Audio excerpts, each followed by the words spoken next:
Coming up.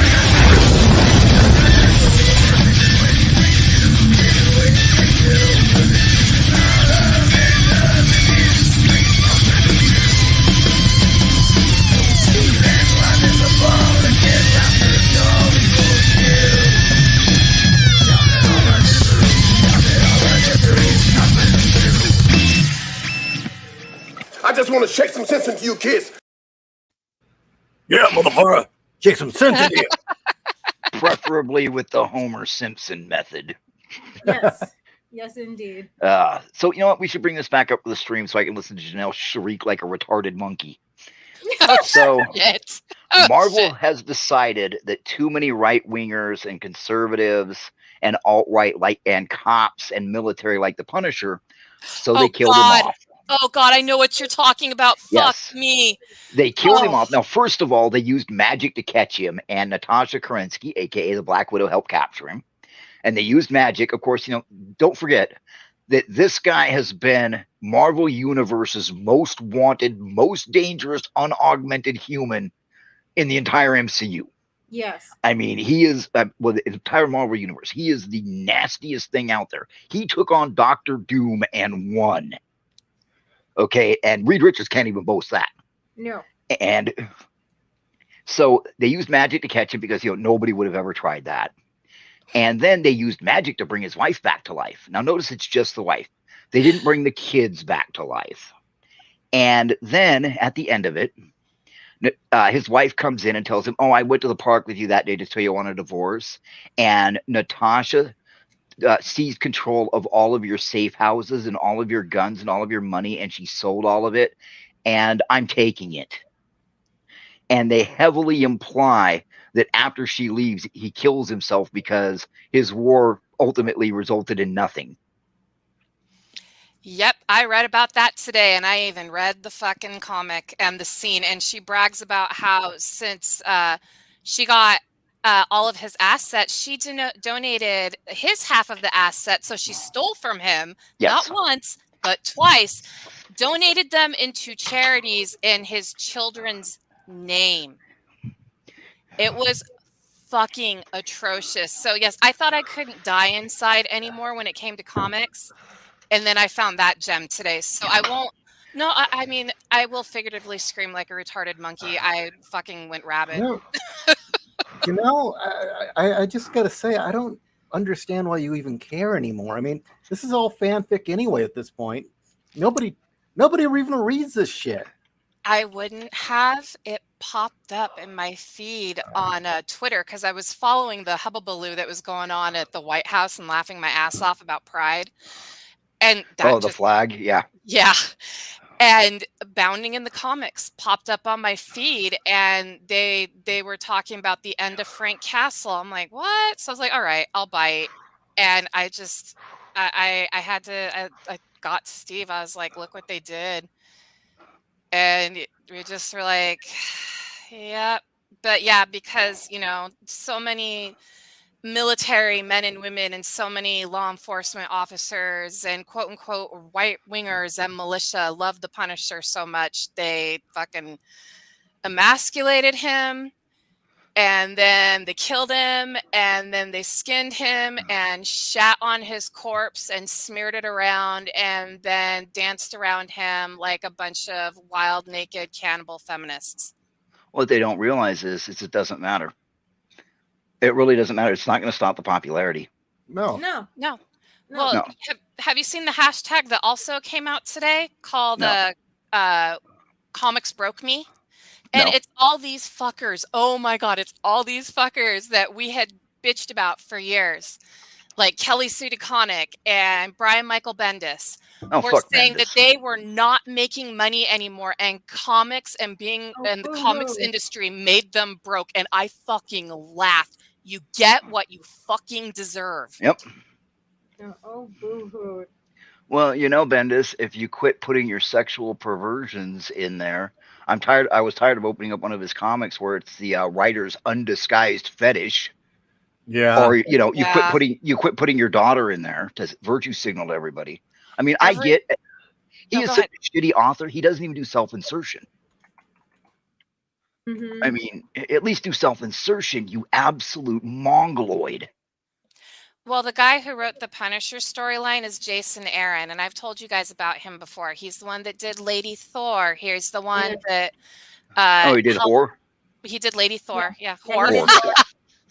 Every bad storyline that came after Bendis came from Jason Aaron.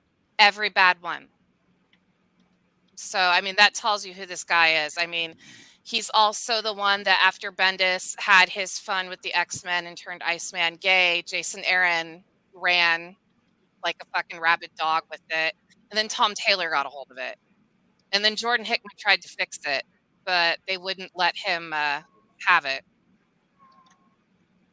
So what is it with these pricks from Ivy League schools all having weird kitty fetishes?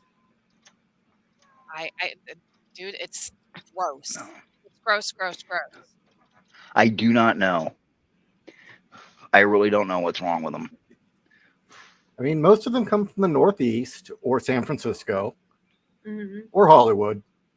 And Well, Hollywood. yeah, they've all been to Ivy League schools, live in their little insular communities, and want to bang kids. Well, half of them came from San Francisco and then moved to Portland and created the Portland Comics Mafia. And that's honestly, in my opinion, I think that is what drove Portland over the edge, because it was these fuckers that all moved to Portland to be with Brian Michael Bendis. Oh, there was a And lot of things that drove Portland over the edge because I lived near Portland at the time. oh, okay. Well, I guess they contributed to it, because I even Oh, yeah. remember Ethan Van Sciver moved to Portland because that's where all the comic writers and artists were going. And I remember him saying he stayed for like 2 fucking years and bailed because it was bad. But Oh, man. William Sova says that Jason Aaron did this to Punisher when it was in the Max series. So this happened already. He just rehashed the fucking storyline. No, well, wait. Unreal. They didn't bring Punisher Max. Punisher Max ended with basically a brawl between him, a shitload of the Kingpin's men, and the Kingpin ended up with Castle face down and dead. But it was a logical conclusion of the story arc. I was gonna say, wasn't it Garth Ennis that did Punisher Yeah. Max? Yeah. There was one story I tried to get into, but it was too fucking realistic, and it was the one where he tried to he was cracking the sex slave ring full of children in Oh, yeah. Eastern Europe. Yeah, I couldn't get through that one. I that's when I That was a checked good out. one. I know it was good, but it was too realistic. I just couldn't do it. Anyway, yeah. They're all Well, cancer, and they metastasized. They've hated the Punisher for being popular for years. He was supposed to be unpopular. Actually, no, that's not true. He was very popular and everybody was fine with it because the times were a little different. And you have to remember, he came out in the time when New York was an even bigger shithole than it is now, believe it or not. Oh yeah, no, the wonderful dystopian movies that came out of New York in the 70s and the early 80s were Yeah. beautiful. And what a lot of people don't realize is the Punisher is actually a ripoff. He's a huge ripoff. He's a ripoff of Mac Bolan. Oh. The only difference is Mac Bolan's origin story is a little different. But other than that, it's pretty much the same. I mean, war against the mafia, war against terrorists. The guy had like 3 plots that he kept repeating.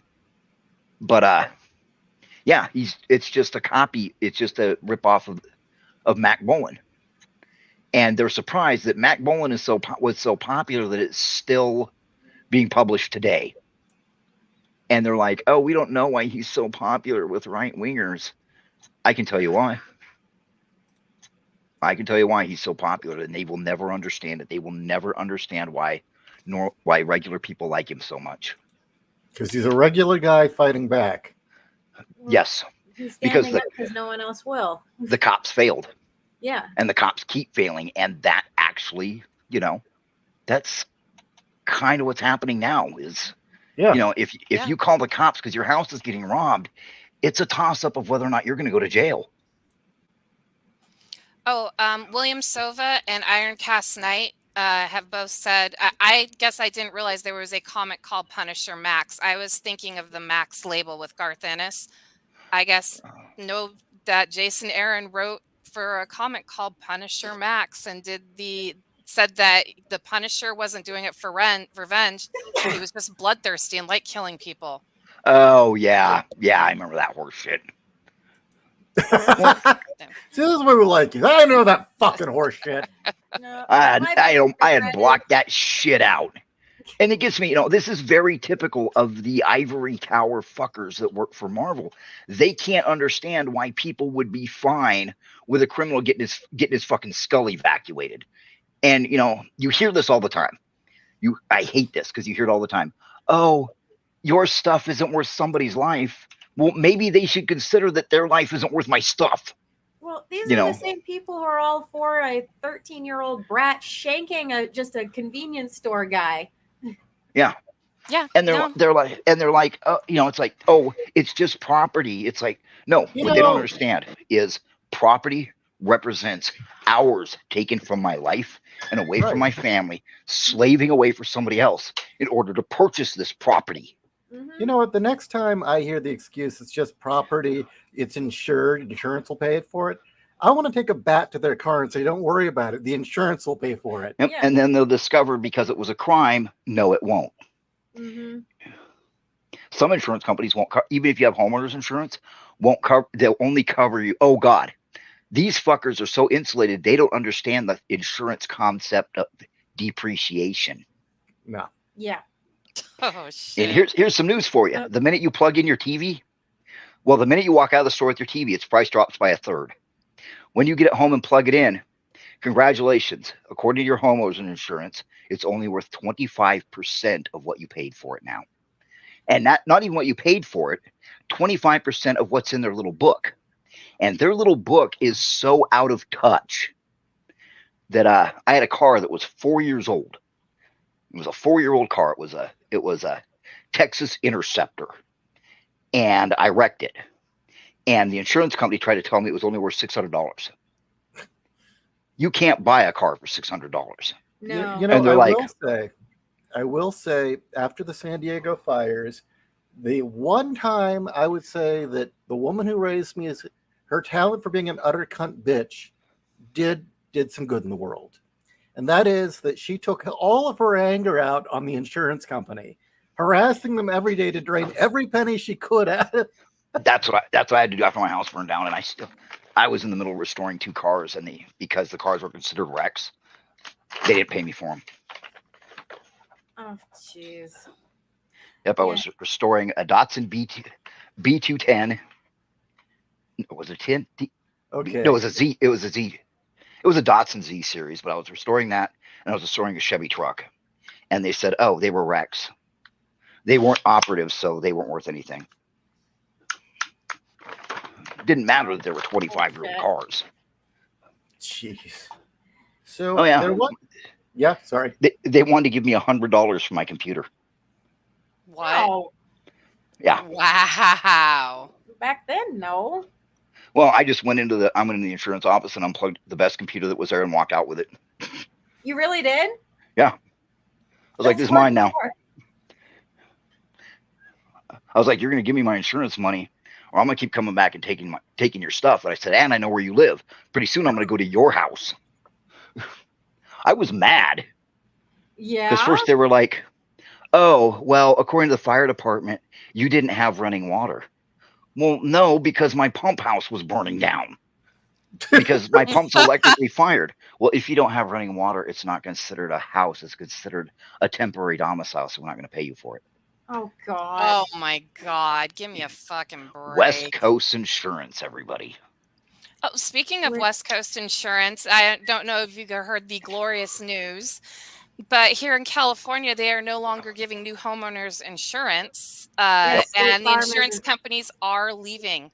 Yeah, State Farm has declared that if you are trying to start a new policy, they will not take you if you're living in California, or at least Southern California. Yeah, we have been fucked so much by the idiots and the government here that now insurance is impossible. In fact, our insurance is starting to say that they are probably not going to renew with us. So Steve and I are scrambling.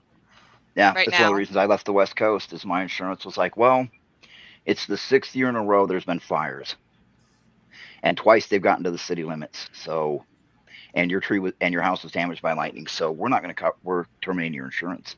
And I checked around and they wouldn't cover me. The year we left, half the city, well, a part of the city burned down, including a friend of mine's houses where my daughter was living, burned to the ground. I'm so glad she came with us. Because Talent, Phoenix, they were fucked. You know, I watched it on the news. I watched places I knew burned to the ground. Oh, it's global warming. No, it's because you assholes won't fucking clear cut. Mm-hmm. That's why the global warming fires stop at borders. Yeah. So, okay, there's a story I want to cover just because it's hilarious. Okay. Okay, well, I'm going to run the story. Leave her alone. It's almost midnight on May 1st when a Las Vegas Metro police officer's body cam catches this, something flashing low in the sky. 911 emergency. Minutes later, there's like an 8-foot person beside it, and another one's inside, and it has big eyes and looking at us, and it's still there. Someone calls 911 reporting 2 large figures in their backyard. No, I'm so nervous right now. The 8 News Now investigators obtaining another officer's video as he's sent to the Northwest Valley home. I have butterflies, bro. Everyone saw a shooting star, then these people say there's aliens in their backyard. By now, it's more than an hour after that bright light. Officers meeting up with the caller and his family. What'd you see? It was like a big creature. A big creature? Yeah, like around 10 feet tall. I'm not going to BS you guys. One of my partners said they saw something fall out of the sky too, so that's why I'm kind of curious. Did you see anything land in your backyard, or? They see like a big. That's what they say. They see like a big something with light. What I saw right now, I do believe in it. Police walk into the backyard to investigate, but Metro blacked out that part of the video because it's considered private property. What's clear? They're taking this call seriously. Hey, this might sound like a really dumb question, but did you guys see anything fall out of the sky? Asking others what they saw. I would normally discount it as nothing. However, seeing as one of my partners said they saw it too, only reason I'm actually investigating it further. That investigation turning up no concrete answers as of Wednesday. Whatever or whoever fell into that yard, long gone within minutes. Oh, hey, if those 9-foot beings come back, don't call us, all right? Deal with it yourself. I ain't dealing with that. Okay, I watched that newscast last night. And apparently, further reports say that they were 8-foot tall, neon green aliens. Yeah. Looking for Walter, right? Well, you want to hear Walter's 4 feet tall. So. Yeah. Want to hear something interesting? Walter. Yes. It was a little news blurb, and nobody really paid attention to it. But I read the articles about it in some of the scientific journals. So we've only had radio, good high energy pulse radio. The majority of the radio waves we were using up until the 1950s, the waveform flattens out too fast. You know, that's why you can't pick up radio signals beyond a certain point. Some of it has to do with curvature of the earth, but the reason why you can't pick up an AM station farther than about 5 miles is the waveform flattens out. Mm-hmm. But we've been using a powerful enough one that the waveform doesn't flatten out since about the 1950s, 1960s. And we have been this huge transmitter up until we suddenly decided to go completely digital about the 90s. But here's the interesting thing. That waveform, that and the pulse, which interestingly enough, you could detect the atomic detonation, not the ones of Nagasaki and Hiroshima, but the atomic detonations for the tests for like Tsar Bomba and all the shit in Nevada. You can detect the pulses from that in space. Well, here's the rate, especially the X-ray pulse. Well, here's the thing. Those pulses have now in the last 4 years reached the 3 solar systems that are closest to us that are most likely to have life. Really? Oh. And then we've got an uptick in this stuff. The theory is they were able to pick up our pulses and are like, holy shit, somebody's actually over there. Because if they stopped by, like let's say they stopped by 50,000 years ago, they would have been like, ew, gross. But why contact them? It's easier to get resources out of your own asteroid belt than to go down there and fight with fucking crazy people with spears. But because remember, we took a KT hit. Yeah. And so that, that's where you get into, there's only a very limited slice between the time a society forms and it ends, the difference in the extinction event hits, the great filters. But they think that there's a possibility. It's very mathematically slim, but they're not ruling it out, that because the various signs of civilization, radio pulses, TV stations, military communications, atomic detonations, and things like the CERN firing up, which apparently makes the CERN firing up makes the subspace foam bobble. Oh. That they might have detected that and come to see what's going on. Well, dude. Here's my take, though. Honestly, as weird as this shit is, and how much that is a interesting take, that the light from the first bombs are now hitting or reaching, what is it, Alpha Centauri and Proxima? And a couple others. There's actually a surprising amount within 50 light years. The thing is a lot of this phenomena, you can actually trace it back to like the Middle Ages and further back. True. But I mean, you have to remember, our technology was pretty much a steady slope upward up until about World War I, and that's where we freaked out. Yeah. Look at our scientific progression. It's absolutely unreal. And plus, we avoided one of the great filters so far. Oh, nukes? Yep. Well, there's an additional one. Part of the great filter is they don't realize how harmful the radiation is, so they use it for what the Soviets used it for and what we plan to use it for, creating harbors, landscape changing. Yeah. And then they were like, oh shit, we better not do this. But meanwhile, if you look at the maps of Russia, you'll see perfectly spherical harbors. Of course. They're like three overlapping circles. Wasn't it some crazy German guy that tried to create a harbor that would in the Sahara? Yeah. Yeah. Okay. Oh God. Not Oppenheimer. It's the other. It's the asshole. Brown? No. God. Which asshole? Hold on. Well, let me put it this way. Let me get his name. Teller. It was Edward Teller, Hungarian-American physicist, right? Creator of the hydrogen bomb. It was him. And the guy was such a flaming douchebag. They wouldn't let him on the Manhattan Project because nobody else wanted to work with him. They said he was fucking nuts. And then the only way he actually got his foot in the door is he started spreading lies about the other guys.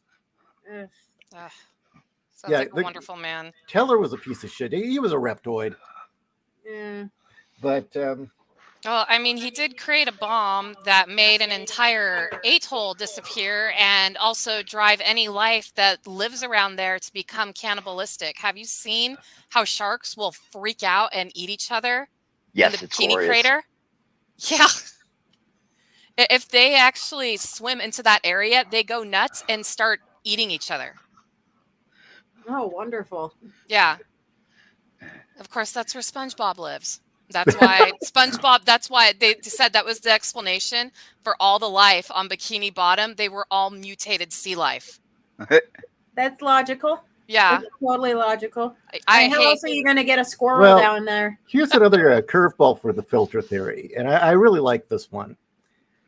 And that is, what was it? Fermi's paradox and the great filter, all that other stuff. Mm-hmm. Goes out the window the moment you decide maybe the Earth is unique. If those equations only work if the Earth is mundane.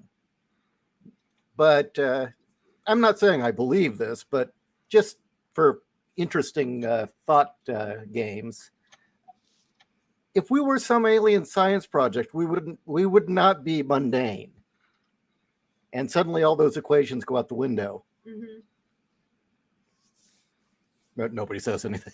No, Well, I'm no, listening. I'm listening because I don't know all this stuff. I haven't paid Well, attention it's to it as much basically as you guys Fermi's have. paradox says, why isn't the universe full of life? If the Earth is mundane, and the most probable answer is we're not special. We're like the universe is full of us. There should be life all over the place, and why aren't we seeing it? And there's a whole bunch of different theories why. But ultimately, it comes down to partially we can't see a big chunk of the galaxy is part of it. My personal opinion is, would you know life if you saw it? It's life, Jim, but not as we know it. Yeah. Exactly. Well, the living rocks on that one episode. I mean, there are so many permutations you could throw out there as to, well, would you even recognize it? I mean, what if an entire planet was covered in an intelligent slime mold that had a neural matrix and was a genius? We'd walk over, we wouldn't even know the fuck it's there. Well, that's what he gets for not developing hands. Yeah, exactly. Exactly. Or any species that doesn't leave the ocean may not ever realize outer space exists. The sky would end at the top of the water. Or I don't know, what would silicon life be like? Or so yeah, I think one of the problems is, what are we looking for? Would they be like us? Would they use radio waves? Would they do all these things? I like in Raltz's book that there are two types. They're the hive minds and then the assholes, right? Yes. There's the hive minds. There's the hive minds and the cooperatives, and then the complete lunatics, and we're just complete lunatics. But yeah, the hive minds are the big ones. I mean, cooperative and hive mind. See, I went with the theory. There's a theory out there. In the 60s and 70s, all the science fiction and all the writers and all the scientists jumped up and down and went, oh, the only ones that would achieve space travel are the communal ones that all love each other and work together. Well, I agree with the other theorists who went, yeah, but there's a second group that would too. The assholes. And which one's going to survive? The assholes. They're the ones that are going to keep coming. But no, oh no, everybody would be friendly and love each other. Look, I don't like you and I'm human. Well, I come from the assumption that you would need probably an omnivore asshole species to want to get off a rock. Because if you look at like herd animals, they're not ambitious. No. I mean, you look at elephants. Elephants have been on Earth a lot longer than we have. A lot longer. They have cognitive ability. They have graveyards. They have rituals. They have some sort of. They do have some amount of abstract thought. Yeah, they have abstract thought. They can paint. They communicate, but yet they have never built a city. They've never built a tool. Yes, exactly. It never. Clearly that's it for the elephants. They're not going any further than what they are. So yeah, I would have to figure that you would need the asshole species that said, yeah, I'm going to climb that mountain because I want to. I'm going to jump off that cliff just to see if I can fly. Well, a lot of species, you start getting into that weird thing of, well, they don't need to. There's no push to. I mean, how many animal species will just lay there and die? They might move. They might like, oh, we'll move over here and maybe there's more food. In the meantime, blarg dead because they're fucking dumb. I mean, you get really into what's going to survive, and then you've got the thing of there's even more dangers that we're facing. We haven't reached them yet, and we're facing the happiness gene. When they find that's going to be that's going to fuck us. Then you've got everybody. I think that's going to be that's a filter. That's going to be a culling. I mean, because I can just get this genetic sequences turned on and I'm happy all the time. How many people do you know would do it? Well, that's basically your average heroin addict. Yeah. And actually, I think we're going to have a chance to pass that one because of drugs. Yeah. And people like me that'd be like, well, if I'm always happy, I have neither highs nor lows. Yeah, sure, I don't get depressed, but am I really feeling anything? Do I get a feeling of triumph, or do I just trip along going, I am happy, I'm happy? And I think it'll be used to call the numbers. That's why I think this whole thing of the carbon, they're trying to get rid of you. They're making a mistake. They're making a huge one. You want to get rid of a lot of humanity? Make internet, fleshlights, dildos, and VR porn free. And a third of the population will take, and all the food you can eat and comfortable one-room apartments, the majority of the population will take themselves out in a generation. Just let them get fat, let them eat unhealthy, and let them die, and you will lose a third to half of the human population in 25 years. WEF are a cult, and yeah, they're not really the actions they're taking aren't logical. No, they're doing the super villain method instead of the cold analytical method. I mean, look at what they've done to men and women relationships. I mean, for a lot of people, it's better to just get a fleshlight and VR porn than try to have a relationship. You know, I mean, see, I think what these fuckheads don't realize, and this is why I don't worry too much about it, or I don't worry a whole lot about it, is it's the Harrison Bergeron syndrome of, yes, it doesn't matter what they do. They're just going to breed a more resilient asshole human that isn't going to go along. Yeah. Yeah. Well, I was talking about it, and I'm an anomaly that proves the rule. Me and my brothers are anomalies that prove the rules. We came out of the trailer park and made something out of our lives, and we did some big major things. But according to these WAF people, nothing ever comes out of the trailer park. You stay in the trailer park forever. You can't get out. And there's always going to be people like me. There's always going to be people like me that are going to be like, no, I will not do what's expected of me. It's going to be, no, I will not eat the applesauce no matter how much you put in front of me. And again, these guys like the WAF, they're not very creative. They're not visionaries. They think they are.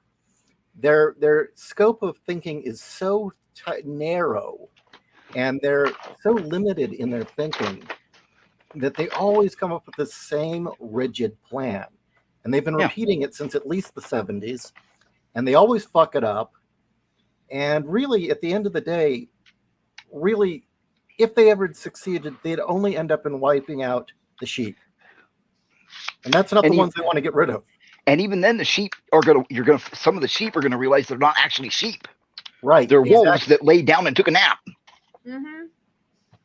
I mean, that's what happened with me. I was a sheep that I was a wolf that lay down, took a nap.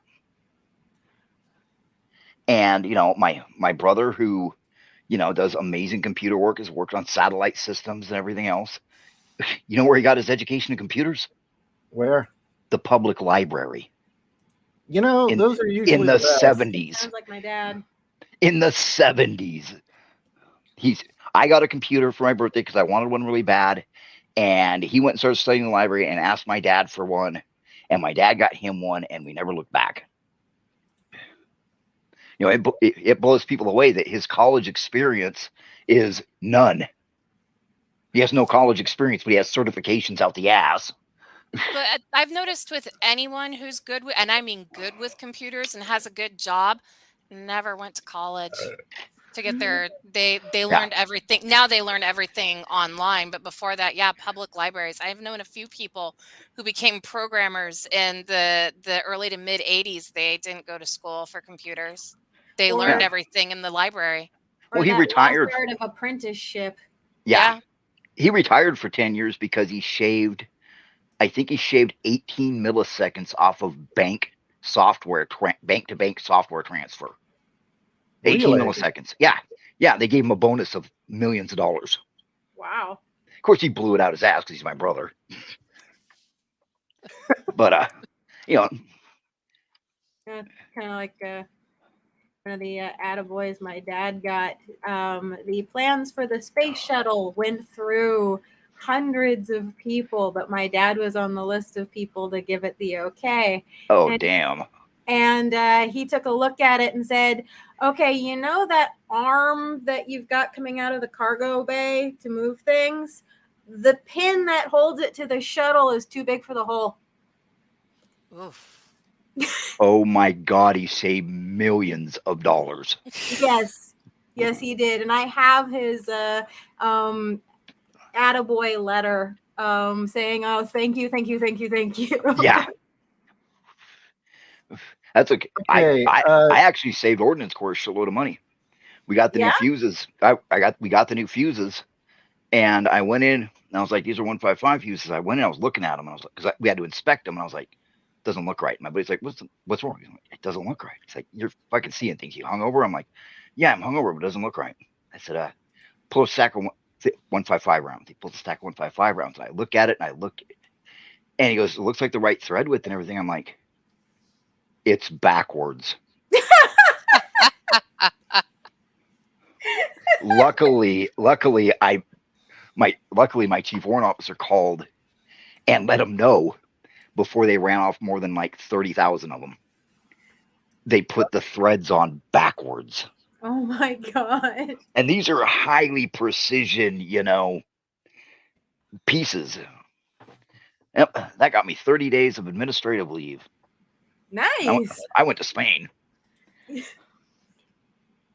Okay, mainly because this is a subject I pay very close attention to. Okay. And it's kind of a personal quest of mine. Mm-hmm. Is it ADMW? Did you guys see the new high definition photos of the Onumura space object? Oumuamua. Thank you. Is that Hawaiian? Yeah, Is that the one that they're not sure what the fuck it is? He said worrisome asteroid. As far as I understand, and I cannot find any data, it's not a NEO. It's nothing to worry about. It's just that there is a fair amount of theorizing that it may not have actually been an asteroid. Here's the thing. It's not going to come close to us. That's not the problem. We'd love it if it came a little closer. Yeah. Have you seen the way it's shaped? Yeah, it's shaped very odd. It looks like the Discovery. Well, essentially rendezvous with Rama. Yeah. If you take something and you have it go through the Oort cloud and collect up the dust and get coated with the dust and then make one or two passes by the sun to seal it, to weld it, and you've got that thing. That thing's the fucking ship from Star Trek 4. Yeah. Now we talked to Voyager recently, I think. No, wait, Voyager just shut down. Which one did we talk to recently? Did Voyager just shut down? One of them went too far, and now we can't talk to it anymore. That's Voyager. That's Voyager. So it actually finally left the heliosphere, and we can't talk to it. Yeah. Yep. Yeah, they found out the heliosphere reaches a lot farther than anyone thought. Yeah. Which I thought was interesting. What's interesting is we could have done so much more, but the fucking Challenger and people don't see the use of. I mean, what gets me is sitting there and hearing somebody say, well NASA is just a waste of money. Wow, you're sitting there with a bra and spandex and laces, sitting on tubular aluminum with a smartphone in your hands and Velcro. Yeah. You're right. NASA has never done anything for you. Yeah. Oh, Tang! Don't forget Tang. Tang. Sorry. Fuck it. Let's take it a step further. Let's talk about the military. Oh, did you like your Nintendo Wii? That's a missile targeting system. Yeah. Did you like your PS2? I will be right back. Nothing bad's happening. I just got to go to the bathroom. Did you like your PS2? Because that was a missile targeting system too. Mm-hmm. Same with the camera for the Xbox 360. Oh, do you like the night vision you can use? Do you like your motion sensor alarms? Mm-hmm. Oh, do you like half the surgical procedures? Shit. Do you like your medication? Because I can guarantee you that it was tested on the military, because the military is the perfect control group. Yeah. You know what they've eaten, what they've been exposed to. You can control where they go and what they're exposed to. And you know what their IQs are. You know what their IQs are. You know what physical condition they're in, and they'll stand there and let you do all kind of tests. And they're the perfect control group. And they're a hell of a lot better than the civilian ones where they do like 10 or 12 fucking trials at once. Fucking dicks. Okay, so we've got on screen a artist's rendering of Oumuamua, what they think it might look like. Now, apparently there are some high-res pics. I couldn't find those. But can you read the one from ADMW? It's like a giant asteroid or a weird craft, and scientists say it's strange that it doesn't emit some sort of thrust, yet it seems to change direction. And that's not just it venting gas? No. Wait, you're saying it's not emitting any, so... No, that's fascinating. I mean, I will say it's one of the first things we've spotted that really does kind of break the mold. It's not your typical object. It does. If you want, you could make theories. I mean, one of the theories was it was a probe. That's actually my bet. It's also that the direction changes it's making. Yeah. We'd be able to see the outgassing plume with a telescope. Yeah. We're talking radical course changes. Is it? Yes. And normally normally it's very difficult for something to change course in space. Oh, for an asteroid to change course, or a comet with that sort of long reach or long-term orbit, nigh impossible. Yeah, but get this. Guess how it's changing course? How? To edge a little closer to us. Really? Only by a few thousand miles. Interesting.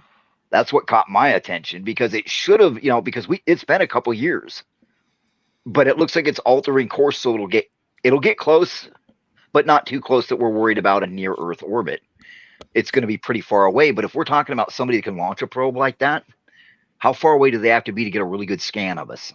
Yeah, it's like, are they getting just close enough, not to alarm us, but to get a good look. And even then, it's probably not going to use active scanning.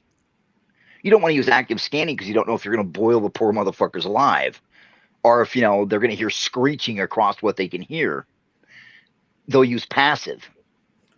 Well, as you can see here, it's actually a heliocentric, and it's crossing inside of the Venus-Mercury orbit. So yeah, it's not very close at all, actually. No. But think of all the data it's going to scoop up. Yeah. And where are we going to be when it swings back out? You want to save the or share the? Oh, I thought. Oh. There you go. Okay, that looks a little too coincidental. That's just me, but oh, what? I'm a paranoid person. Oh, it goes right past us as we're by. Yeah, and look at that. And then it goes whipping off in a very, very interesting. That's a gravity turn. So it whipped in between Mercury and Venus's orbit, got close enough to us to see, but not too close. Not close enough for us to see. And then whipped off in an almost hockey stick turn. Mm-hmm. It's a nice turn. Yeah, I'm used to seeing objects do the full horseshoe around whatever object that they're pulled into the gravity of. And look at the way it came in, too. It came straight in. Down. It's not coming in from the right direction. Well, we're not used to comets coming in that aren't on the galactic plane. Yeah. That's not typical. Oh, here we go. Non-gravitational acceleration. Yeah, they're like, oh, it's outgassing. No. But then, researchers estimated that enough outgassing may have increased the object's speed without the gassing being detectable. I don't know how. Okay, so how long is the period of its orbit? Does it have an orbit, or is it just usually comets like that have a one and done pass, or they don't come back for thousands of years. Well, let's see. Well, it's being called an interstellar object. Yeah. Yeah, actually, it isn't being called a comet, is it? No. Scroll down. No, it doesn't have any ice. No. Scroll down. Yeah. Hyperbolic asteroid. Scroll down a little bit. Observation arc, 80 days. Somebody in chat said that it could be a very well disguised probe. Yeah. And that keep would going make down. sense. Damn. Keep going down. Orbital characteristics. They don't say when it's coming back. Wait a minute. Oh, it's not nearly. That's not comet sized at all. How big is it? No. It's only 167 meters. Yeah. And it's very hard to pick up. Yeah. Guys, that's like a Star Destroyer. What do they think it's made of? Now they were talking about launching something to go catch up to it and for closer studies, but that was nixed because we need the money for other things. Yeah. Don't get me started on those other things. Yeah. No, I think we know what those other things are. Look, Grifty Z, get your fucking hand out of my pocket. Yeah. Get a job. Get a job holding dicks. I don't know. Where over here, the other estimation is it only being 115 meters. Okay, just audience, because again, I've made it my quest to demystify this and fight back against fear mongering. If that hit, it would not be good for wherever it hit, but it wouldn't fuck the earth up. No. That's if it even hit ground. Yeah. By the way, the name Oumuamua comes from the Hawaiian language, and it means scout. Oh, really? Yeah. Interesting. And I actually think it was first observed at the okay, let's see if I get this right. Haleakala Observatory in Hawaii. That's why it's got the Polynesian name. The Hawaiian Observatory is one of the best Yeah. for this. It's part of It's right there in the paragraph, the top second to top paragraph, first sentence. Well, what does every science fiction author say you do with a probe to make sure they don't find it? Disguise it. As what? A comet, an asteroid, meteorite. Oh, shit. It was going to be named Rama. Yeah. As in Rendezvous with Rama by Arthur C. Clarke, in which the alien sent a cylindrical probe that was, a couple miles long, I think. Yeah. I could never get past his writing. Probe me, Daddy. Oh, God. I couldn't get past his writing either. God, he was just one of those. I never read his writings, so I guess I dodged a bullet. I read 2001. That was actually good, and I did read Childhood's End, which had good ideas, but upon reflection, did not age well. Is Childhood's End the one where the aliens look like demons? Look like Baphomet? Yeah, exactly like Baphomet. Yeah. I wanted to see the movie and I didn't get to. They made like a television miniseries out of it because Charles Dance plays the main Baphomet guy. Oh, really? Yes. I was like, oh shit, I'd watch it just for that. Well, shit. Wait a minute. Wait. This one here, NASA says that it's 400 meters long. Yeah, but how old is this? That's a good question. Oh, this is old. Okay, so it's smaller than we thought. Is it really? No, sorry. I mean, it gets me because, on one hand, it's like, look, they're trying to distract us from the latest shit that just dropped. Yeah. Okay. This is a bunch of bullshit. They're trying to, not admit to what's really going on. But part of me wants it to be true. I mean, what, the alien stuff? Yeah, part of me wants it to be true. I mean, it would be nice. I mean, it's going to sound weird, but on one hand, get the fuck out. We're already full. But at the same time, we're not alone. Well, I think the thing that really terrifies the shit out of the government on aliens, seriously, isn't invasion. No. I mean, that's what they always say. And it's not even the religion thing, which was the other excuse that they used in the 50s, was they were, what if this got out? It would, every religion would go apeshit. I don't think so. No.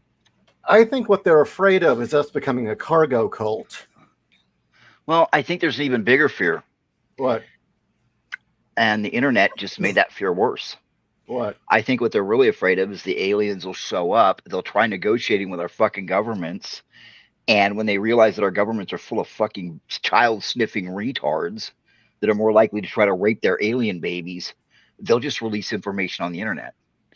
They won't go to big news stations and everything. They'll go and, you know, Mr. Gerblex will appear on a fucking podcast and be like, hey, while you're there, hit the like and subscribe and buy my plushie. Like in Godzilla Final War. Yeah. You know, why even mess with the governments when they're all full of fucking morons? I got another one. What it's if a loss of control. Sorry, go ahead. I was just gonna say, I just think it'd be funny if they were watching all of our, internet transmissions, television, if they were watching everything and they misinterpret who's our leader. Yeah. And they pick some influencer. Well, I'm gonna throw another one in here too. We live in an era, and this is largely due to the left and their hatred of humanity. Our science fiction is so fucking negative and so down on the human race. Yeah. But for a species that has been here for a blink of an eye, in our adolescence here, we're not really doing that bad. No, we're doing pretty good. When I think any super intelligent race would see the hairless monkeys beating rocks together and posting nudes on the internet, and would probably react the way we do to gorillas. Well, most of us don't fling our poo. Well, even then, we've hit the point now where, if an alien came up to you and went, hey, we have hyperdrive, I welcome you in the name of my god, Zicklepix, and we have hyperdrive. Want to come with us and check out this cloud? Yeah, that sounds like fun. You don't seem to be freaking out about I'm an alien. I got a lot going on, man. Yeah. Well, can I bring my wife? That was kind of the interesting thing also was... Look, you're not a face hugger. It's fine. Yeah. All through the 50s, all the way up till, the boomers, aliens were controversial. And it seemed like everyone had a really, really strong reaction one way or the other. Mm-hmm. And it was weird was by the time they announced aliens or that UFOs were real, they just finally said, okay, they're real. Did you notice what Gen X did? Meh. Yeah. Well, no shit. Yeah. Okay. I don't really care. That was. I mean, like I say, if all of a sudden, there was a politician up there talking about a speech about why he would elect him, and then his mask fell off and he was like some kind of lizard, I'd be like, I don't know. I kind of like his platform. We haven't been doing too good lately. Let's try some lizard shit. I mean, what's he gonna, what's the worst thing that can happen? The aliens show up and be like, we're gonna kill your leaders, and be like, and what? You better have something good, man, because you're leading off with your ace here. Yeah. Oh wait, sorry guys, I misinterpreted the size. I want to be factual here. They think it's anywhere between 100 meters and 1,000 meters. Yeah. How the fuck do you get it that bad? That's what I'm asking. You had an 80-day period of observation, and you still don't know if it's a kilometer or a tenth of a kilometer. That sounds like a bunch of horse shit to me. Yeah, that's bullshit. Yeah, how do you fuck up that bad? That's getting a look that close, and I do mean that.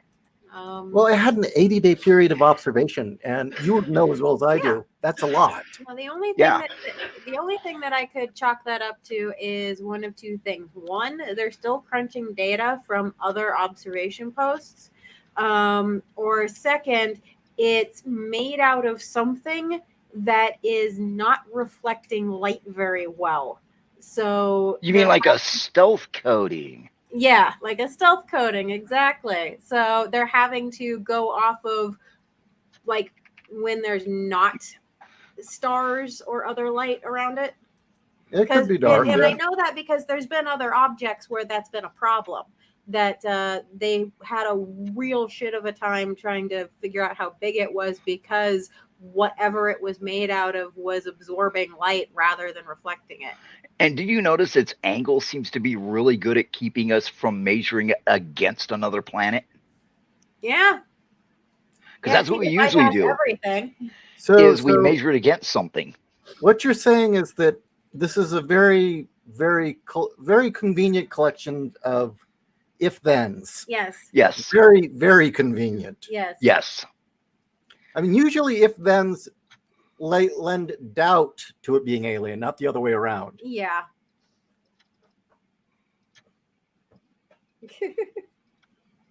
I mean, usually you'd be like, okay, it's a big fucking weird shaped dildo rock. Big fucking deal. Digging my fucking mother's drawer and find something like that. It's not impressive. But no, then you start looking at everything and you're like, wait a minute. Like, wait. You know, and I love stuff like that, even if it doesn't pan out. Oh, well, that's like Belchagese is fucking with everybody again. Belchagese? Yeah, that star loves Belchagese, Beetlejuice. Beetlejuice. Oh, you're hoping it'll Nova. It's increased brightness by 50%. Except it keeps doing that, and it's done it for like the last 600 years. Yeah, but it's kind of funny because it drives astronomers actually crazy. Yeah, it does actually. Yeah, you know, it's one of those stars that might nova tomorrow or in 10,000 years. Yeah. And I mean, both are likely. They're equally as likely. And I'm sure that's nerve-wracking for an astronomer. Why aren't you exploding? LOL. No. And, you know, because I remember the articles, it was supposed to blow up a long time ago, according to the science. Nah, it's not really true. Well, in the 70s, they were like, oh, it's going to explode any minute now. Okay. Cosmically speaking, yes. Yeah, cosmically speaking. Cosmically speaking, any second now. Yeah. What would be funny is what would be absolutely hilarious is if there's a highly advanced species there doing stellar lifting. That would be a fucking riot.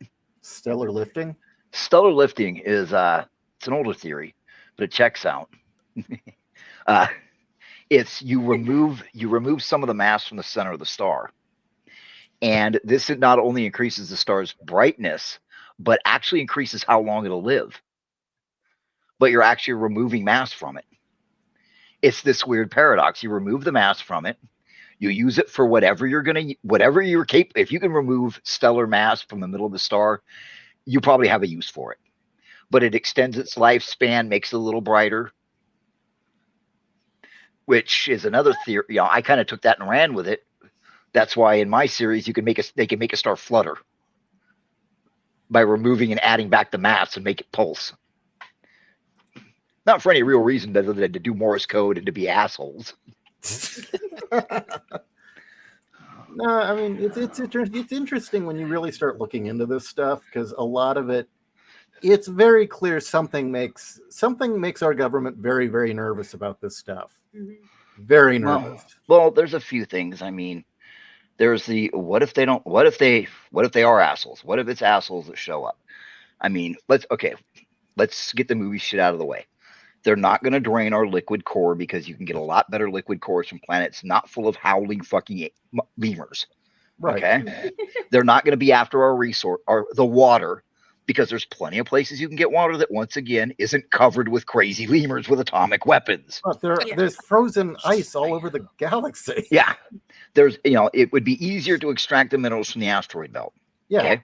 So there's only three reasons they would show up here.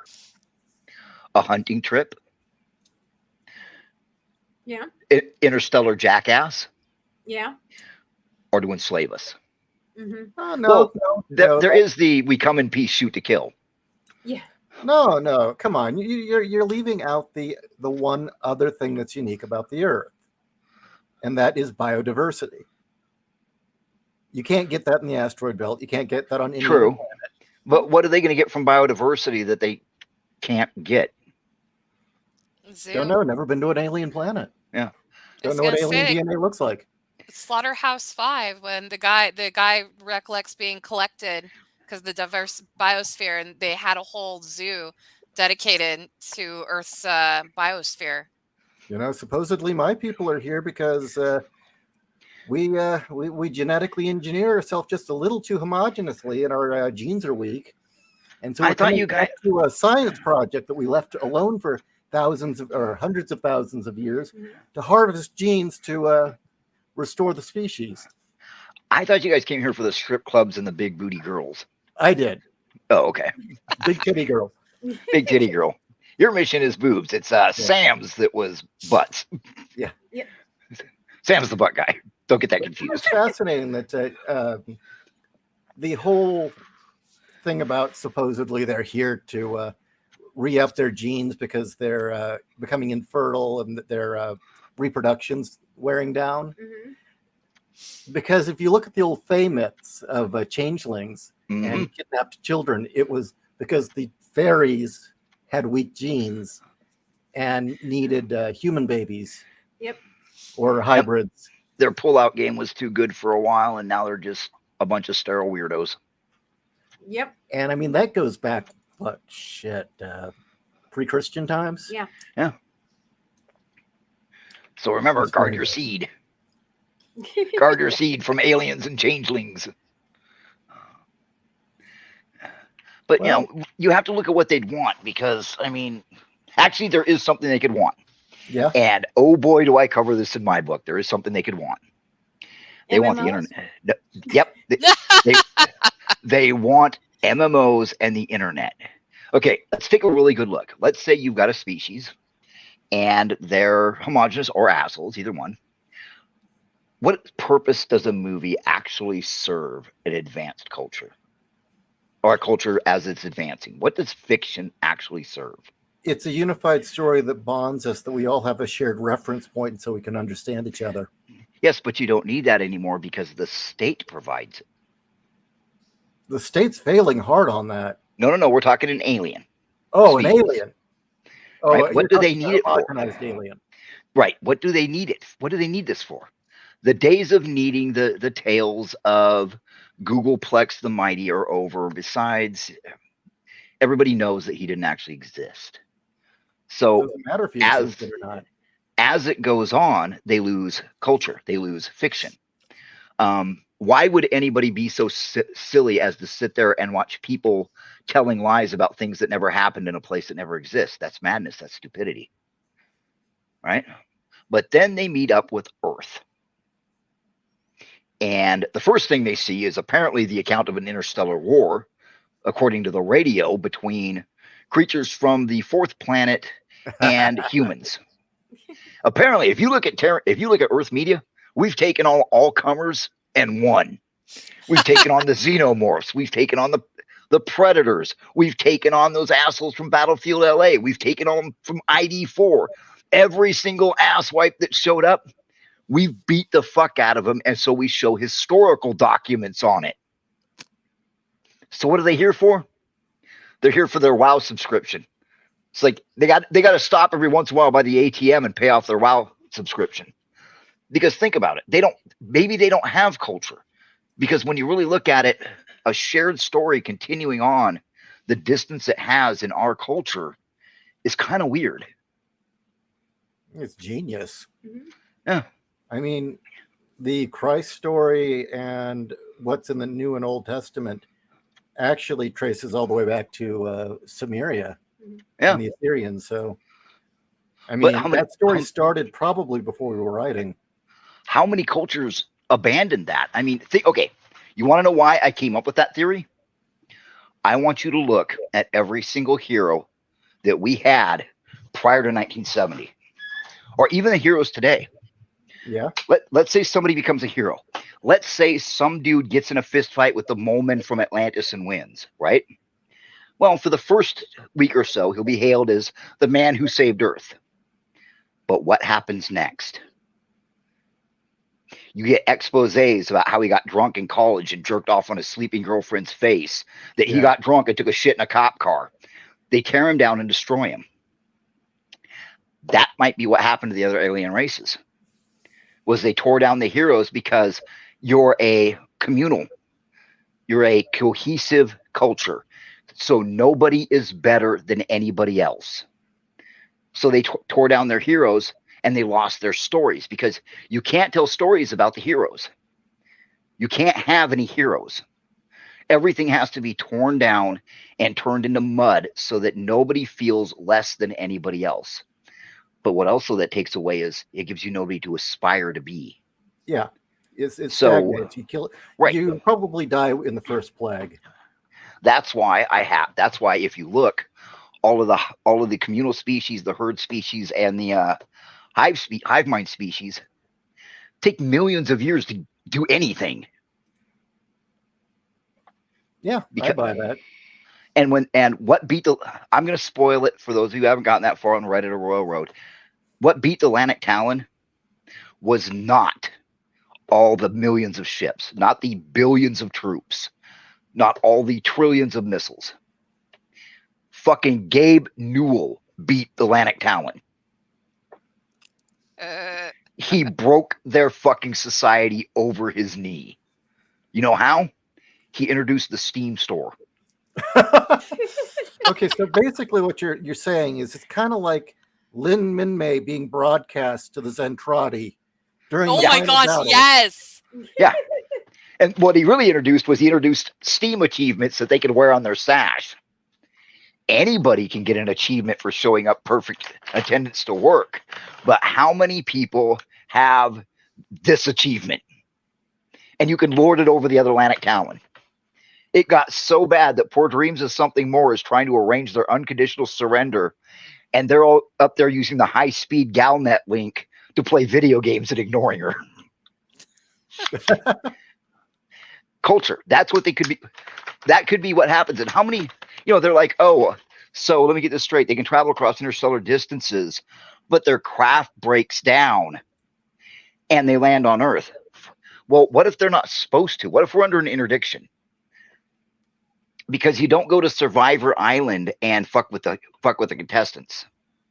You don't go to the reality show and mess with the people at the reality show. What if they're not supposed to land? What if those glowing green guys that showed up were like drunken teenagers and they had to go back before they got really in trouble? Sorry, I'm rambling. No. I'm quiet because I'm listening. This is great shit. I'm loving it. Comic books, TV. How long would it take you to watch every movie produced and read every book ever produced that you can get right now on the internet? You'd need multiple lifetimes. I think they estimated it's like 9,000 years. Well, here's something to back up what you're saying. Of course, this is human behavior now, but in the age of expansion with the Brits, they didn't just go around conquering and killing. They did.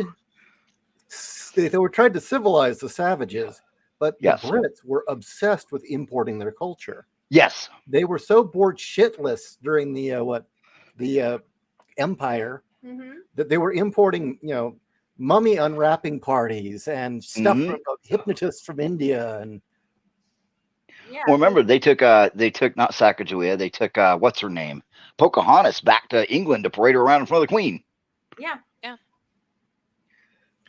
And they were just obsessed with foreign culture. Actually, their fetish for the North American native tribes is amazing. It's actually wow. Yeah. It's bigger than ours. Oh yeah, it really is. It totally is. There's a great film about it, starring of all people Pierce Brosnan, and it's based on a true story. So this really happened. It was this English guy who got a bug up his butt one day and decided, I'm going to be an Indian. And he came to America and disappeared into the wilderness. And he hunted beaver for like 20 years. There's a lot of guys that did that. That's like a lot of people don't realize America had the Native Americans on the ropes. Mm-hmm. And we had determined the final solution. We were going to wipe them out. Why? Not because Americans evil, but because that's what everybody did. Mm-hmm. Go ahead and find a true blood Aztec, Incan, or Olmec. Go ahead, have fun. You'll find 3 Puerto Ricans and a Spanish midget. But Don't forget the we German. we had them on. Yeah, we had them on the ropes, and we were ready to move in 1st Cavalry Division, take them out. You know who actually asked us to spare them? The Brits. The Brits, the French, and the Germans. Mm-hmm. Because they were a unique people who should be spared. Mm-hmm. Gosh, that doesn't really match up with the whole bloodthirsty European myth. Yeah. Mm-mm. No. Remember, they would keep local culture alive unless, it was really bad. Like India's thing of when a man died, they burned his wives alive with him. Or the thuggy. Yeah. And they were like, oh, well, that's our culture, so you have to let us do it. And the British general said, well, in our culture, people who burn women alive, we strap to the front of cannons and fire a cannonball through them. So you have it yours, we'll have it ours. Yeah. Besides, your culture about doing that on the river and then bathing in it, we don't like dysentery. To this day, you can find human remains are floating down that river. Oh, I know. And they're just seeing the people bathing in that water. It actually makes my gag reflex go. Yeah, because the water is literally the color of shit. Yeah. Besides the frothy piles of things floating down, it's just like, oh dear God. And that's like a lot of people neglect, especially with modern history, that white people don't like spices. You're mistaking us for the Brits, and the reason why the Brits cook the way they do is because of World War II. Yeah. And then the economic hardships after World War II. England conquered the fucking world for spice and entertainment. Mm-hmm. Oh, the Victorian Way cookbook that I have, the Braybrookes. Oh, you have that? I don't have that yet. You need to get it.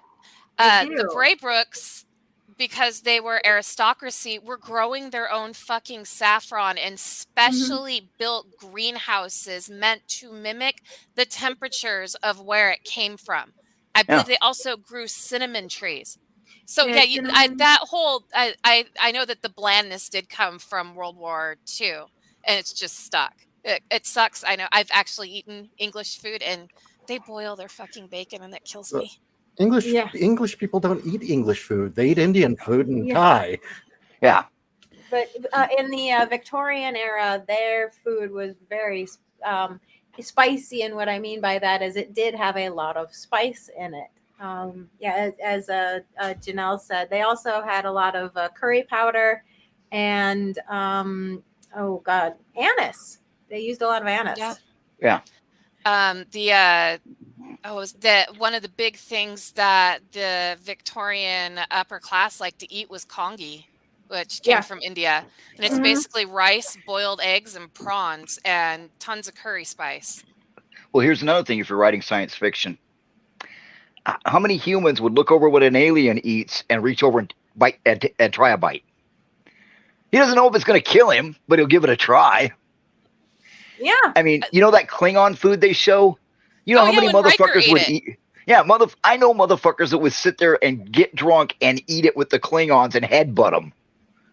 Stop showing your people as the dry, bland, can't offend anybody Star Trek Federation and show them as actual people. Think of the guy that tried to take a washing machine apart with his teeth.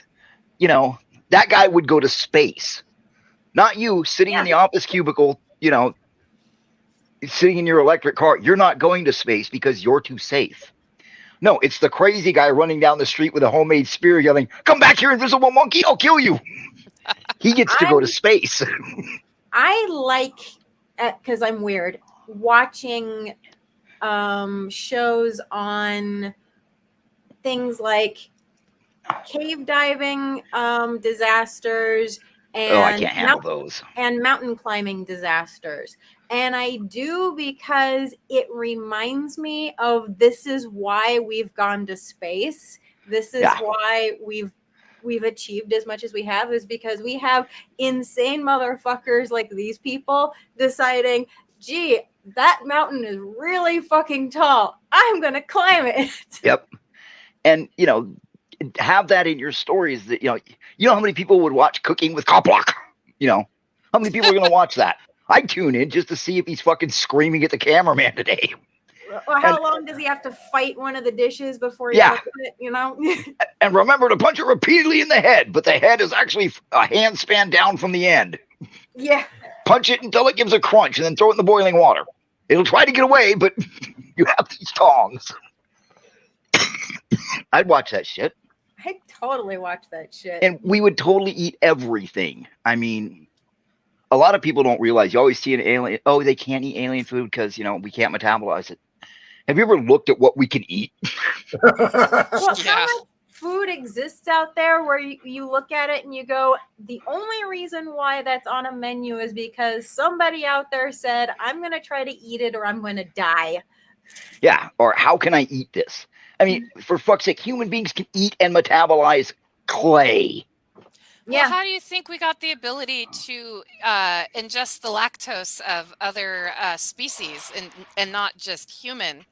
It's because they actually attribute that to shepherds who were starving and dehydrated and were desperate and actually drank the goat or the sheep milk. And that's how we built up the tolerance to be able to have milk and ice cream and all sorts of good stuff. I have one food to bring up. Durian. Oh, God. Oof. No, I don't think I could do that. I don't even know what that is. Durian? Oh, dear God. It's this fruit from China. Everything about this fruit says, stay the fuck away from me. The exterior is spines and it's hard. And if you happen to break it open, it smells like rotting meat. Okay. Exactly. And it's bad enough that bomb scares have been called because somebody accidentally left a piece of durian on their desk at work and then went home and the smell permeated through the building. It is illegal to take durian with you on the subways in Japan because of the smell. I was hungry enough. I once ate cardboard. Oh, geez. I ate cardboard and washed it down with mustard and salt packets. Oof. I was hungry. I hadn't eaten in like 6 days. It'll fill you up. So, I mean, if some alien was like, well, it's not going to kill you, but you're not going to like it, I'd be like, I'll take your leftovers. I mean, and if nothing else, you got to try it at least once. And don't buy this, human beings are so fragile. Yes, we are. You can kill somebody by slapping a sugar cube against their temple. But we're also insanely tough. Compare a human being to the animal kingdom. And when it comes to recovering from injuries, or even withstanding gravitational shock, kinetic impacts, we're like top tier. Don't be fooled by all of this. Oh, humans are weak and pathetic.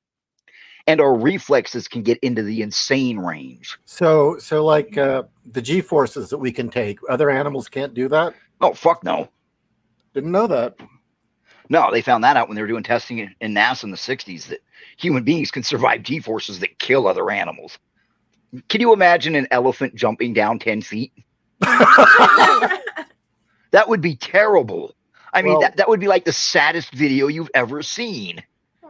That would certainly limit certain alien species from getting off their planet if they couldn't stand G-forces. Yep. They would have to wait all the way till they invented countergrav. And then why don't we take a look at further? What kind of lunatic takes a metal tube, slaps some wings on it, fills it up with an explosive liquid, and then says, okay, this is going to go through the sky and I'm going to land it? Who the fuck does that? How many alien species skip the jet engine completely except for like ground vehicles and went straight to countergrav? Because everybody here's been on a plane, right? Yeah. Oh, yeah. Remember takeoff? Yeah. Yeah. Remember the way it pushes you back into the seat and you get about 3 G's total? Mm-hmm. Yeah. Yeah. Well, there are animals that can't take that. Cats and dogs do not like it. Cats and dogs don't like 3 G's. Interesting. So now imagine... I've been up to 9 G's. It's interesting. And then think of what we can handle. I mean, I once did a parachute drop where I think we jumped out at like standard 15,000. I didn't pull my chute cord until like 2,000. Oh, Think of that sudden G shock. Yeah. Jesus. How many were your species nuts can in your take throat? that? No. Oh God, no! The fucking straps crush your balls anyway, and you pull that strap, and you're like, yeah. Somebody's gonna have to have a buddy kick me in the belly. Drop those fuckers back down. Yeah. Yeah, and then when you back in the day when you parachute, this is before all the fancy hippie shit. You hit the ground at like 40 miles an hour. Oh, jeez. Now picture an alien species doing that. Well, I suppose if you were from a low grav planet, you'd shatter. Yeah, or if you were too big, or if your bones were too dense. Oh, yeah. And then what about your shooting at joints? body. Then how about your joints? How about your internal organs? I mean, this poor alien hits the ground and all of his internal organs shoot out of his suddenly ruptured anus. So Oh, what you're saying is that we may not be the strongest or the fastest or anything, but we can take a hell of a lot of abuse. Yep. We're not the strongest, but we're pretty strong. We're not the fastest, but we can snatch a rattlesnake mid-strike. Yeah, true. No. There's people that can dodge and catch fucking arrows. Yeah. You know, and most of all, if you have an in-shape human, we will run you down. Yeah. We don't care if you've got a car. We'll eventually catch up. You know, why don't you get in your little hover flitter? I'll catch you up at about 20 miles when you're waiting for the sun to recharge it, sissy. And we're going to be in fighting condition. Then take a look at how our bodies handle heat. We sweat. That is an extremely efficient method of heat mitigation. And look at the temperatures we can survive. I mean, we're talking with just animal skins. Look at the temperature ranges we can take. Well, the Arctic we thrived Circle in the Ice Age. Yeah. Now think of how many other alien species can do this, because it's all homogenized. So, you know, a human shows up on their planet. It's like, oh well, would they be able to handle the microbes? Your microbes don't stand a fucking chance against this immune system, buddy. We wade in our own filth. It's like, you know, I read, somebody showed me a chapter from a web serial called Death Worlders, where this woman got stranded. She walked, and it took her about 8 or 9 days, and she would stop every once in a while and take a crap. And they actually had to go do biome restoration because the bacteria in her feces just started tearing up the landscape because it had no protection. Meanwhile, she's fine. She doesn't even get a stuffy nose because the bacteria from that planet got into her system, and the white blood cells went, you know, we don't like your kind around here. And that was that. You know, my series, they've got the blood filter in the femoral artery. There's a tracheal implant and a sinus cavity implant that handles pretty much anything our immune system can't. But I mean, think about our immune system. Our immune system is incredibly tough. We can thank the Middle Ages for that. Yeah. And then look at our ability to stop bleeding. Think of the kind of gash it takes that you have to go get stitches. Yeah. I mean, I've rubbed salt in a wound that was an inch deep and got it to stop bleeding. Ow. Oh, I mean, God, that sounds painful. Yeah, it didn't hurt that bad. It didn't even really leave a scar. I mean, look at our ability to heal from a broken bone. Most animals, if they break their leg, they're fucked. We break our leg, you know, we're fine in a couple, you know, as long as we have a friend to like bring us food, and if worse comes to worse, we can drag ourselves to the food. Yeah. Because if we can reach it, we can eat it. And a lot of science fiction ignores this. I mean, for example, there's an old science fiction story where it was either a spaceship or a space station was fucked up, and they got the other spaceship next to them, and they opened the airlocks, and these guys had exhaled and just jumped across with their eyes closed and earplugs in after exhaling. And all they had was radiation exposure and sunburn.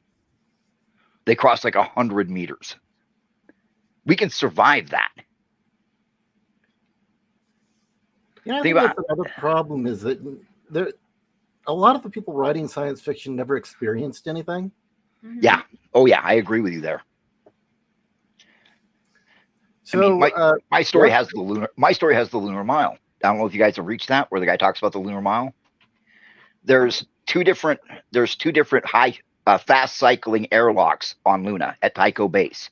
They're exactly a mile apart, and you run that wearing a pair of goggles and nose plugs. That's it. You're wearing a jumpsuit and a pair of shoes, nose plugs, and goggles, and you run a mile in vacuum. And sure, there's bodies off to the side of people who didn't make it, but people do it all the time because why? For the bragging rights. True. I totally buy it. I mean, in my 20s, I would have done it. I'd have been like, I would have trained for like 6 months and been like, I can fucking do this. I'm doing the lunar mile. Go ahead. Which goes back to my statement about that's why the people like the WEF will fail, because there's people like Raltz. Just fuck you. I'm going to do it anyway. Well, the other thing is humans can survive. And when you're looking at your alien species and they've reached, what happens when they lose all their technology or some of their technology slips? Can they still forage for food, or are their stomachs and intestines atrophied from NutriPaste? Can they still handle chemicals? Does their air have to be super filtered because their immune system is shot because they slathered themselves in fucking antibacterial soap all their lives? Can they survive a disaster? I'm a strange kind of germ phobe. I'll actually eat food off the floor because I don't want to be the person who has a weak immune system. I just look like this. If I'll put my face in the crotch of a woman who's only wiped out for 4 months, I'll do anything. Hey, I hadn't had a shower in just as long, and god damn it, I'm not letting some sissy shit like that stop me. Murph? What is it? MERPH? Merp? No idea. I'm going to look it up. But yeah, I mean, a lot of writers, and you see it in fantasy too. Well, one thing you see is either they can swing the sword for 20 hours and not even get winded, or they can't walk a city block. Yeah. That's like one thing I hate about modern zombie movies. This girl has never been near a firearm in her life. She picks one up. She's suddenly the most capable person in the universe with it. I hate that. Everything requires training. Even a shotgun. Mm-hmm. And everybody who says, you have to have a can opener. Now it's time for Uncle Raltz's survival tips. You go out to some concrete like a sidewalk or a curb, take your can, and just abrade the top of the can until the liquid starts leaking out, because the modern cans, the porous nature of the concrete creates enough grit that it'll wear away the metal. And presto chango, your can is open. That's good to know, because I know the old steel ones. Oh, fuck no. No. So I found a zillion definitions for Murph, and I'm not going to list them off, but... Well, I just remember in high school a Murph was when your underwear rode up your ass. That was a wedgie. We called it a Murph. That was a wedgie. I think a wedgie is something that is given to you. Yeah. So, okay. Go ahead. Sorry. What's a Murph? Can somebody tell us what a Murph is? Any relation to a Merv? Okay, one of them is showing no emotion, screwing around in altogether unlawful or jovial shenanigans. I think that's it. Yeah. My favorite one, though, is the feeling of being stoned after consuming copious amounts of baked goods containing THC, usually in brownie form. Wow. Damn. Oh, yeah, and don't forget to have drugs in your science fiction with humans. Oh, yeah. Even if it's the drug not a virus.exe. I wanted to ask, if I could borrow something you wrote. Okay. I want to put narco beer in my story. I stole that from Chris Bunch and Alan Cole, so be my guest. Okay. Narco brew. Narco brew. I love that idea. I just stole that from the Sten series. Okay, so before we call it a night, We've been on for an hour and a half. I do want to promote Dangerous Women is definitely on its way. It's very close to completion. And hopefully, keep your fingers crossed, this will be up for pre-order this week. Yay! All I have to do is finish up this cover. It may not look it, but the woman on the right, I'm going to give her a little bit of cell shading. That's it. And we're good to go. I love that cover. Yay. Well, that one's new. Yeah, I remember the old one, but I like this one with the anime girl in the background and the hunter in the front. Yeah, that's, oh God. Sybil. Sybil, yeah. Sybil Danning. Oh, okay. The idea was, the 80s and anime. And Raltz, you're on book 9, right? Yep, book 10 is just waiting for my artist to get back now. Oh, wow. Yep, just waiting for the cover. Yeah. Editor, And book 11 is at editing right now. Oh my God, that's rapid fire. Jeez, I knew that it was coming up, but damn, you're really chunking them out. Well, I was hoping to get them out every 6 weeks, but that's not feasible. But still, damn. The question is about Dangerous Women. Dangerous Women is the second in the Immortal Classics series that 01 Publishing is putting out of classic pulp stories. Dangerous Women is about, well, exactly that. Sci-fi tales of deadly vamps, femme fatales, and cruel dominos. Basically, we're sick of female villains sucking. Yeah. So we went to pulp and found good ones. Yes. Yeah, there's some really good ones in there. And remember, the detainee loves you. Yes. Yes, she does. Oh, God. That might make a good T-shirt. Yes. Yes. The detainee loves you. Yeah. All right. Thanks for joining us, guys. Good night. Good night. Night.